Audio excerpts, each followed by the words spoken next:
This is an NBC News Special Report. Here's Lester Holt. Good evening, everyone. We're coming on the air with just moments until President Biden addresses the nation about a major counterterrorism strike that took place via drone in Afghanistan over the weekend. Sources say the operation killed one of the world's most wanted terrorists and a key planner of the 9/11 attacks, al-Qaeda leader Ayman al-Zawahiri, who took over the organization after the killing of Osama bin Laden. The president, we believe, will give us details of that strike, including when over the weekend it occurred and whether there were civilian casualties involved. We're told this was only delivered by drone. The president will be speaking, obviously, in some sort of isolation. In fact, you can see the podium there on the balcony. That owes to the fact the president recently testing positive again for COVID, suffering what doctors refer to as a rebound infection after a treatment with Plaxavid. We want to go to Kelly O'Donnell right now. Kelly, this has rapidly unfolded over the last couple of hours. What more do we know as we await the president?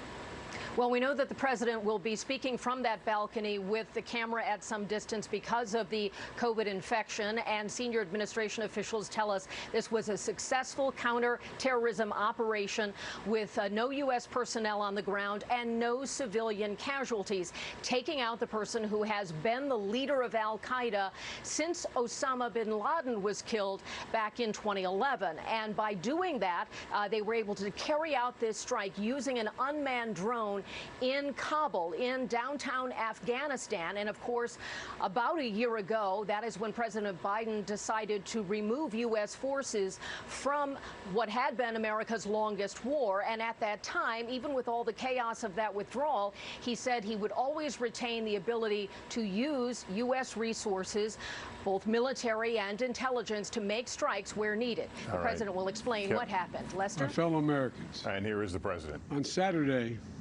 at my direction, the United States successfully concluded an airstrike in Kabul, Afghanistan that killed the emir of al-Qaeda, Ayman al-Zawahiri. You know, Zawahiri was bin Laden's leader. He was with him the whole time. He was his #2 man, his deputy at the time the terrorist attack of 9/11. He was deeply involved in the planning of 9/11. One of the most responsible for the attacks that murdered 2,977 people on American soil.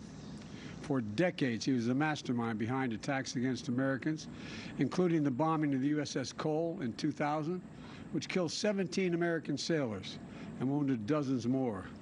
He played a key role in the bombing of U.S. embassies in Kenya and Tanzania, killing 224 and wounding over 4,500 others. He carved a trail of murder and violence against American citizens, American service members, American diplomats, and American interests. And since the United States delivered justice to bin Laden 11 years ago, Zawahiri has been a leader of al-Qaeda, the leader. From hiding, he coordinated al-Qaeda's branches and all around the world, including setting priorities for providing operational guidance that called for and inspired attacks against U.S. targets. He made videos, including in recent weeks, calling for his followers to attack the United States and our allies. Now, justice has been delivered, and this terrorist leader is no more. People around the world no longer need to fear the vicious and determined killer. The United States continues to demonstrate our resolve and our capacity to defend the American people against those who seek to do us harm. You know, we make it clear again tonight that no matter how long it takes, no matter where you hide, if you are a threat to our people, the United States will find you and take you out. After relentlessly seeking Zawahiri for years under Presidents Bush, Obama, and Trump, our intelligence community located Zawahiri earlier this year. He had moved to downtown Kabul to reunite with members of his immediate family. After carefully considering the clear and convincing evidence of his location, I authorized a precision strike that would remove him from the battlefield once and for all. This mission was carefully planned, rigorously minimized the risk of harm to other civilians. And 1 week ago, After being advised that the conditions were optimal, I gave the final approval to go get him. And the mission was a success.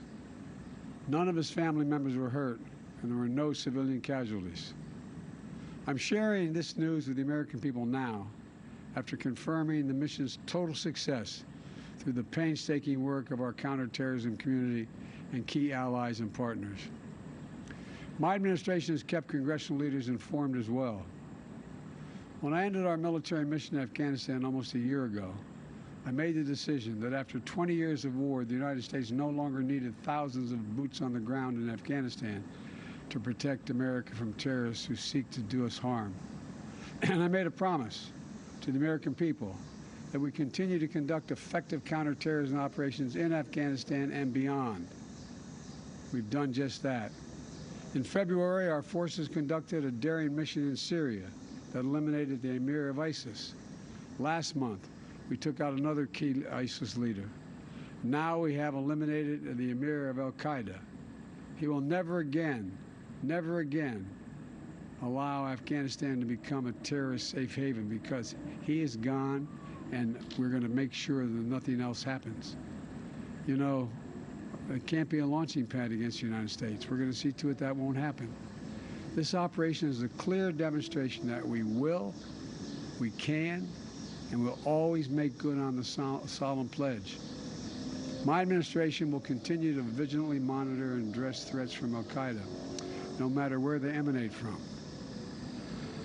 As Commander-in-Chief, it is my solemn responsibility to make America safe in a dangerous world. The United States did not seek this war against terror. It came to us, and we answered with the same principles and resolve that have shaped us for generation upon generation: to protect the innocent, defend liberty, and we keep the light of freedom burning, a beacon for the rest of the entire world, because this is a great and defining truth about our nation and our people. We do not break. We never give in. We never back down. Last year on September 11th, I once more paid my respect to Ground Zero in New York City, at that quiet field in Shanksville at the Pentagon, standing in the memorial at Ground Zero, seeing the names of those who died forever etched in bronze, is a powerful reminder of the sacred promise we made as a nation. We will never forget. The memorial also bears the quotation from Virgil: "No day shall erase you from the memory of time. No day shall erase you from the memory of time." So we continue to mourn every innocent life that was stolen on 9/11 and honor their memories. To the families who lost fathers and mothers, husbands, wives, sons and daughters, brothers and sisters, friends and co-workers on that searing September day, it is my hope that this decisive action will bring one more measure of closure. No day shall erase them from the memory of time.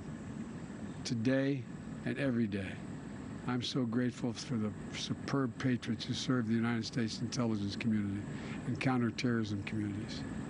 They never forget. And those dedicated women and men who tirelessly work every single day to keep our country safe, to prevent future tragedies. It is thanks to their extraordinary persistence and skill that this operation was a success. They've made us all safer. And to those around the world who continue to seek to harm the United States, hear me now. We will always remain vigilant, and we will act, and we will always do what is necessary to ensure the safety and security of Americans at home and around the globe. Today, we remember the lost. We commit ourselves to the safety of the living, and we pledge that we shall never waver from defending our nation and its people. Thank you all, and may God protect our troops and all those who serve in harm's way. We will never give up. Sir, you're clear. President Biden delivering remarks to the American people, announcing what he says is the death of Ayman al-Zawahiri, the head of al-Qaeda, the successor to Osama bin Laden. The president saying justice has been delivered and sending a message to other terrorists who might target the U.S. And no matter how long it takes, the U.S. will find you and take you out. The words of the president delivering his remarks there from the balcony at the White House, owing to his recent positive COVID test. Let me bring in our chief foreign correspondent, Richard Engel, now, who has been following the search for Zawahiri for decades. Richard, first of all, your thoughts on this mission, and also tell us where al-Qaeda is right now in terms of its threat to the U.S. and the West. So there are many layers to this story. On one hand, it shows the absolute arrogance, overconfidence of the Taliban. U.S. troops left less than 1 year ago, and they left with this promise that the Taliban would never allow al-Qaeda to come back in the country, that they would never allow a future Osama bin Laden to launch attacks from there. That was the deal struck first by President Trump and then carried out by President Biden.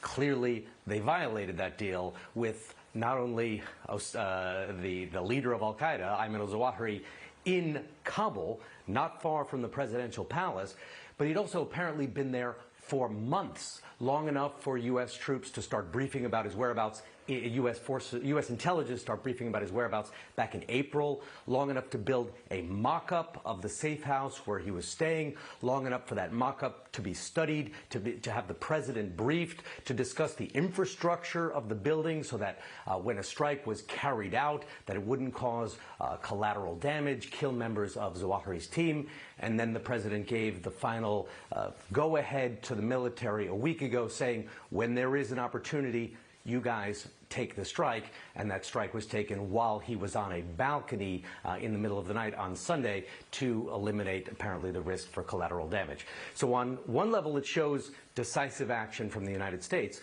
arrogance from the Taliban, but also confidence from al-Qaeda that it was willing to go there, willing to be there for months. It paints a very disturbing picture about the security situation in Afghanistan right now. A lot of people don't know it, but there is cooperation between the United States and the Taliban when it comes to the fight against ISIS, which the Taliban see as a rival organization. But that cooperation has not really extended, clearly has not extended to the fight against al-Qaeda. And I think the U.S. now is sending a message to the Taliban, to al-Qaeda, that it does not want the organization once again to have a base in the country. Richard Engel, who has spent years in that part of the world covering the terror threats and the wars. Richard, thank you. That concludes our coverage for now. We'll return to regular programming. For all of us here at NBC News, I'm Lester Holt in Los Angeles. Have a good evening, everyone.